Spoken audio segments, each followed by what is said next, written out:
संभल में हालात धीरे धीरे सामान्य हो रहे हैं, लेकिन जो तमाम राजनीतिक दल हैं उसके नेता जो हैं वो संभल जाने की कोशिश कर रहे हैं। आज समाजवादी पार्टी का एक डेलीगेशन जाने की कोशिश कर रहा था, जिसको तमाम जगहों पर उनको रोक दिया गया है और उनका जो प्रतिनिधिमंडल का कार्यक्रम था वो भी अब स्थगित हो गया है। संभल में अभी हालात क्या हैं और क्या ताज़ा जानकारी है, हमारे साथ इस पर बात करने के लिए मुरादाबाद मंडल के कमिश्नर आंजनेय कुमार सिंह जी हैं। सर, ये बताइए संभल का आज का अपडेट क्या है, क्योंकि दर्शक जानना चाहेंगे कि संभल किस तरफ जा रहा है। शांति बहाल हो गई है, लोगों को अभी 10 दिसंबर तक बाहरी लोगों को रोका गया है, इसकी क्या वजह है? देखिए, संभल में एकदम शांतिपूर्ण है अभी। लगातार निगरानी भी है इन सब चीज़ों पर। तो अभी तो जैसे सामान्य जीवन चल रहा था उस तरीके से चल रहा है, लेकिन जो हालात है उसको देखते हुए फोर्सेस हैं, हम लगातार निगरानी रख रहे हैं। अभी जो जिलाधिकारी के आदेश है 10 दिसंबर तक अभी किसी के भी वहाँ जाने पर रोक है। वो रोक इस बात के लिए है कि किसी के जाने से उत्तेजना बढ़े या किसी तरीके का इंस्टिगेशन हो, तो माहौल फिर से ख़राब हो सकता है, क्योंकि वो माहौल अचानक से डिस्टर्ब किया गया, एक घटना ऐसी हुई और उसका असर अभी है। उसको हम लोगों से बातचीत के ज़रिए, लोगों से सब कुछ जो विश्वास बहाली है उसके ज़रिए ख़त्म कर रहे हैं। आपने देखा होगा बहुत तेज़ी से हमने इसको माहौल को शांत किया है, सामान्य किया है। अभी जब तक इस तरीके का माहौल है, मतलब माहौल बिगड़े ना, इसके लिए लोगों को रोका जा रहा है कि कहीं ऐसा ना हो जाए। और मैं जानता हूँ सभी लोग ज़िम्मेदार लोग हैं, हम उनसे रिक्वेस्ट भी कर रहे हैं। कोई भी नहीं चाहेगा कि फिर से माहौल वहाँ का गड़बड़ाए। तो जो रोक है वो इसी बात के लिए है और हम किसी को वहाँ जाने से नहीं रोकेंगे। एक बार जब सब कुछ सामान्य हो जाता है एकदम, जो आशंकाएँ ख़त्म हो जाती हैं, उसके बाद कोई भी जाए, हमें क्या आपत्ति। यूपी सरकार ने जो न्यायिक जांच आयोग बनाया है उसकी टीम कब तक संभल जाएगी? क्या सूचना है कि क्या वो आज आने की उम्मीद जताई जा रही थी, उनकी बताया जा रहा था कि आज आएंगे, तो कब तक आ रहे हैं और कब संभल पहुंचेगी ये टीम? न्यायिक आयोग के आने की सूचना है, लेकिन कोई शेड्यूल हमें नहीं मिला अभी कि कब कैसे जाएंगे। एक बार जब शेड्यूल आ जाता है ऑफिशियल और उनके आने की सूचना हो जाती है, वो तो न्यायिक आयोग के द्वारा सबको सूचित किया ही जाएगा, उसके अकॉर्डिंग हम व्यवस्थाएं कराएंगे। तो संभल में शांति बहाल करने के लिए क्या कुछ पीस कमेटी भी बनाई गई है? कोई लोगों की कोई कमेटी बनाई गई है जो इसमें सौहार्द को और शांति को मदद करें पुलिस प्रशासन की? पीस कमेटी संभल में पहले से है। कई सारी पीस कमेटीज़ हैं। जिस क्षेत्र में यह उपद्रव हुआ वहाँ पे भी पीस कमेटी है और उससे लगातार बातचीत में जिलाधिकारी और पुलिस अधीक्षक हैं। जब हम लोग गए थे, हम लोगों ने भी कई लोगों से बातचीत की। ज़रूरी हुआ तो मैंने ये भी कहा जब मैं कल था कि अगर ज़रूरी हुआ तो नए सिरे से सभी लोगों को शामिल करके भी पीस कमेटी बनाई जा सकती है, अगर आवश्यकता हुई तो। फ़िलहाल तो सभी लोगों से बातचीत का असर है।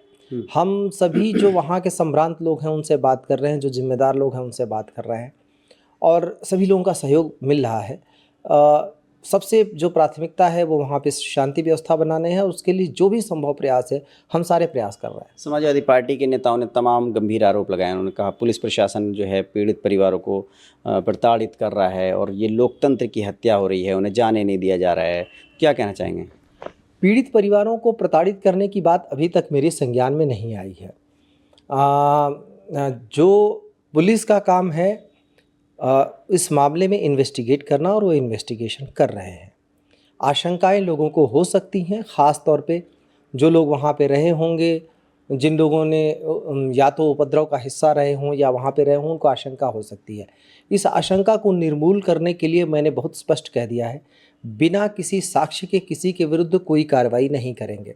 और इसीलिए आपने देखा होगा हम गिरफ्तारियां करने में जल्दबाजी भी नहीं कर रहे हैं, डिटेन करने में भी जल्दबाजी नहीं कर रहे हैं। पहला जो हमारी प्राथमिकता है कि एविडेंस इकट्ठे किए जाए, साक्ष्य इकट्ठे किए जाएँ, और उससे भी ज़्यादा ज़रूरी है कि जिन लोगों ने इस घटना को ये उकसाया है, जिन्होंने उनकी पहचान की जाए, क्या उद्देश्य रहा होगा, उस स्ट्रक्चर को नुकसान पहुंचाने या फिर जो सर्वे की टीम है उस पर हमला करने के पीछे क्या उद्देश्य रहा होगा। क्योंकि जो पूरी मॉब थी उसका पूरा जो टारगेट था वो जो जामा मस्जिद है उसकी पिछली सीढ़ी तक जाना था कि उस सीढ़ी से तुरंत वो ऊपर पहुँच जाएँ। और इसी पूरा जोर जहाँ पे ये झड़प हुई है उस जगह पे सबसे जो अहम बात थी वो यही थी। अच्छा, जो पश्चिम दिशा में एक जामा मस्जिद का बैक साइड में जो एक रास्ता है, वो उसके ज़रिए मस्जिद में घुसना चाहती थी क्या भीड़? हाँ, अगर आप देखेंगे तो जामा मस्जिद का जो पश्चिमी हिस्सा है वहाँ जो सीढ़ी है उस सीढ़ी के ठीक सामने गली है और उसी गली में सबसे ज़्यादा लोग थे, कोशिश कर रहे थे वहाँ आने के। जब ये सवाल उठा हमने उसका कल निरीक्षण भी किया। वहाँ एक निर्माणाधीन मकान था वो बल्कि बहुत नीचे है, वहाँ से नीचे से पत्थर उठाना थोड़ा सा मुश्किल, ईंट उठाना थोड़ा मुश्किल काम था। लेकिन वहाँ पर जैसे ऐसा जैसे लग रहा है कि नीचे से कोई नीचे जाके फिर पत्थर दे रहा हो, ईंट दे रहा हो उखाड़ उखाड़ के उस तरीके जगह है मस्जिद, क्योंकि वो पश्चिम दिशा जो है वो गहरी है और जिस तरफ मुख्य द्वार है वो पूरब दिशा, वो ऊंचाई बहुत है। तो टीम उस वक्त अंदर थी मस्जिद के। तो आप ये कहना चाह रहे हैं कि वो जो गलियों में भीड़ इकट्ठा हुई थी उसका टारगेट सर्वे टीम थी और वो मस्जिद में मतलब उस रास्ते से घुसना चाहते थे? क्या वो टीम पे हमला करना चाहते थे? पूरी सिचुएशन देखिए, उनका पूरा जोर करीब 10 मीटर तक पहुंच गए थे।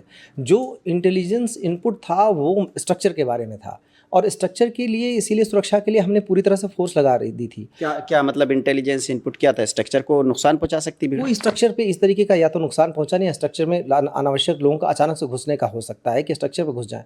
तो हमने पूरा स्ट्रक्चर पे ही सारा जमावड़ा कर रखा था। देखेंगे जहाँ झड़प हुई है 10 मीटर बस सीढ़ी बची है। वहाँ पे जो सारा जो क्लैश का सेंट्रल पॉइंट था, बस बीच में सड़क ही बची थी। जितनी चौड़ी सड़क है उतनी ही बस जगह बची थी और जो भीड़ का पूरा दबाव था उस सीढ़ी पर था कि किसी तरीके से वो ऊपर पहुँचे। तो अब हमें एक जरिया मिला है कि इसके ज़रिए क्या उद्देश्य हो सकता है किसी का, उस भीड़ को मोबिलाइज करने की, नहीं वहाँ ही जाना है, क्यों वो जाना चाहते थे, इन सब बिंदुओं पर पड़ताल कर रहे हैं।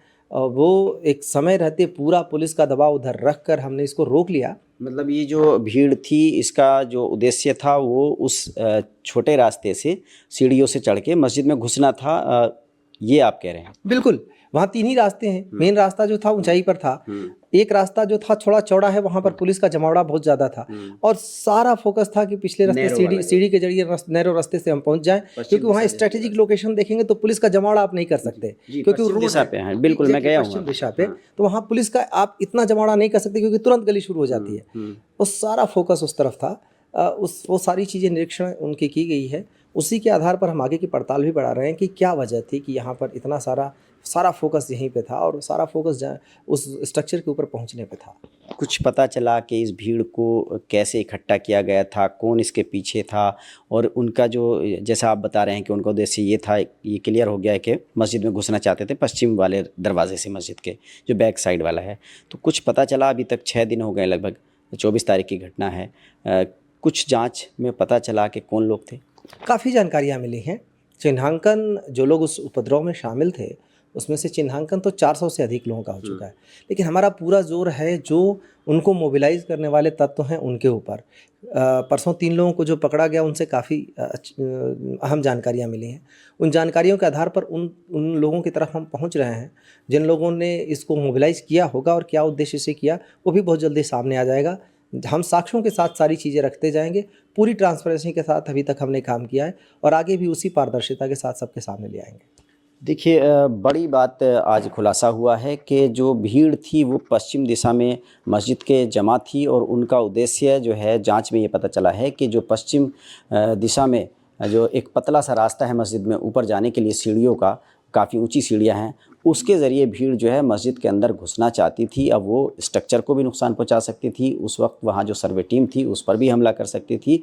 जो आला अधिकारी हैं उनका कहना है कि इस तरह के इनपुट आए थे, इसी वजह से वहाँ पुलिस फोर्स पर्याप्त लगाया गया था और यही वजह रही कि भीड़ को पुलिस फोर्स वहाँ पर रोके रहा और मस्जिद में या जो सर्वे टीम है या ऊपर जो है सीढ़ियों पर भीड़ को नहीं जाने दिया गया था। और इसके पीछे जो लोग थे उनके काफ़ी करीब जो है जांच एजेंसियां पहुंच गई हैं, उनकी पहचान कर रही है और जो भी दोषी लोग हैं उन पर कार्रवाई की जाएगी।